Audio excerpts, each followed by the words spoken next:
Selanjutnya adalah regulasi aktivitas komplement. Regulasi di sini berarti peraturan, jadi sesuatu, eee, yang membatasi sistem komplement agar tidak menyerang, sel-sel lain, misalnya sel-sel host yang masih sehat, yang memang tidak memiliki patogen di dalamnya.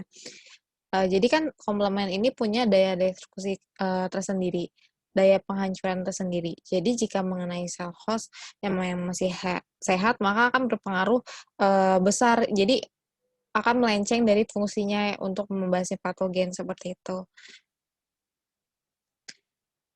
Jadi di sini ada, regulasi pasif dan juga regulasi aktif. Di sini adalah stabilitas protein dan komposisi permukaan sel. Ini masuk ke regulasi pasif, yaitu regulasi yang memang sudah ada, istilahnya sudah ada dari sananya, seperti itu.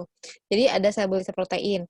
Protein komplement ini, strukturnya cenderung tidak stabil atau mudah berubah-ubah, bahkan, dia lebih, mudah hancur dibandingkan protein-protein lain. Contohnya misalnya C3b, BB, C3b yang, masa hidupnya sendiri hanya selama sekitar 5 menit sebelum kemudian hancur dengan sendirinya. Kecuali jika distabilisasi oleh protein lain bernama properdin. Jadi properdin ini merupakan suatu protein regulator, namun protein regulator yang memang positif. Jadi tugasnya adalah bagaimana mengatur komplement agar tetap berjalan sebagaimana mestinya. Jadi kan karena protein komplement ini mudah hancur, properdin ini bertugas untuk, menstabilkan atau istilahnya mengikat protein tersebut agar tetap satu, agar tetap padat sehingga kemudian dapat menjalankan fungsinya dengan baik. Properdin ini, hanya satu-satunya protein, dalam sistem komplement ini yang, dikodekan oleh kromosom X. Sementara untuk protein-protein komplement lain seperti misalnya protein, C1 sampai C9 itu dikodekan oleh kromosom, tubuh, kromosom yang, autosom, seperti itu. Selanjutnya adalah komposisi permukaan sel. Jadi, selain stabilitas, kita juga punya komposisi permukaan sel yang memang sudah ada dari sananya dan membantu agar, komplement ini aktif aktif tanpa, mempengaruhi sel-sel host yang sehat. Jadi terdapat perbedaan antara komposisi karbohidrat pada permukaan sel host dengan sel, mikrobial. Contohnya, protease yang menghancurkan C3b akan berdekatan lebih efektif pada permukaan sel host yang tahan terhadap asam sialat. Asam sialat ini adalah, struktur yang, membangun protease penghancur C3b. Jadi dari sini kita bisa lihat kalau misalnya memang sel host itu mempunyai mekanisme-mekanisme yang, dapat menyeleksi komplement. Sementara untuk sel-sel mikrobial sendiri,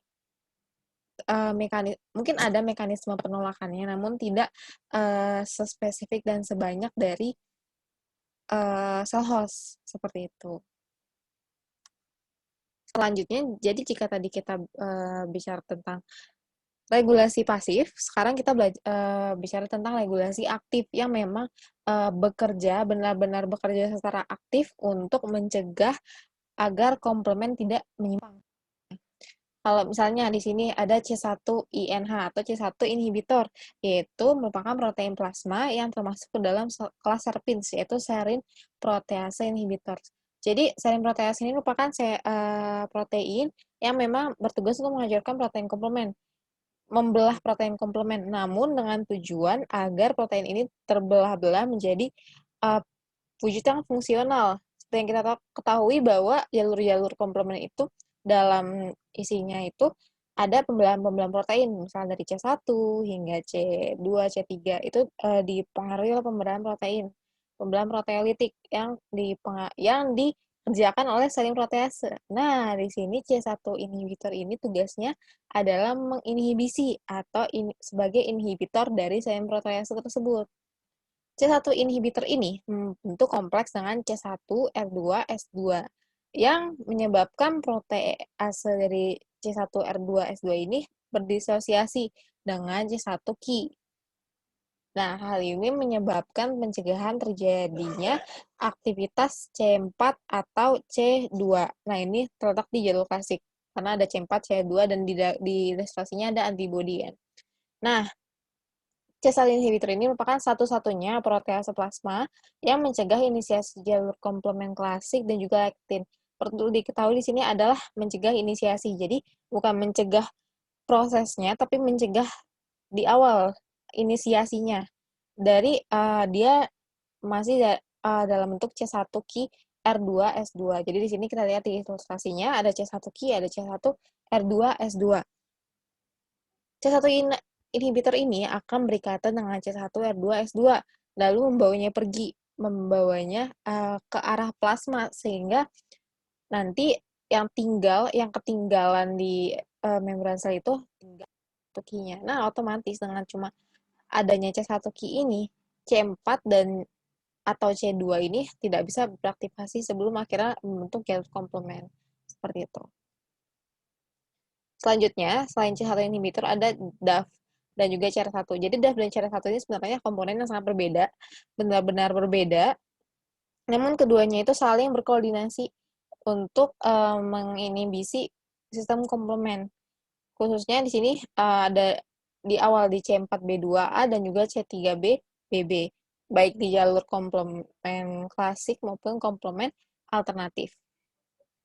Faktor ini, DAF dan juga C1 ini merupakan membran bound, yaitu faktor yang berikatan dengan membran, khususnya membran sel host yang memang memiliki mekanisme regulasi ini.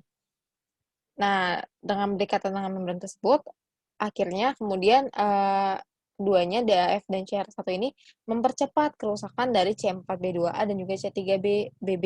Prinsipnya adalah masing-masing akan memecah C4B2A dan juga C3BB sehingga ada bagian yang tinggal di membran, ada bagian yang terbang ke plasma, lepas ke plasma. Misalnya di sini C4B2A, di sini 2A-nya sendiri dicegah dipotong di bagian tengah sehingga 2A-nya itu pergi dan C4B-nya yang ketinggalan di membran oleh si DAF dan CR1 ini.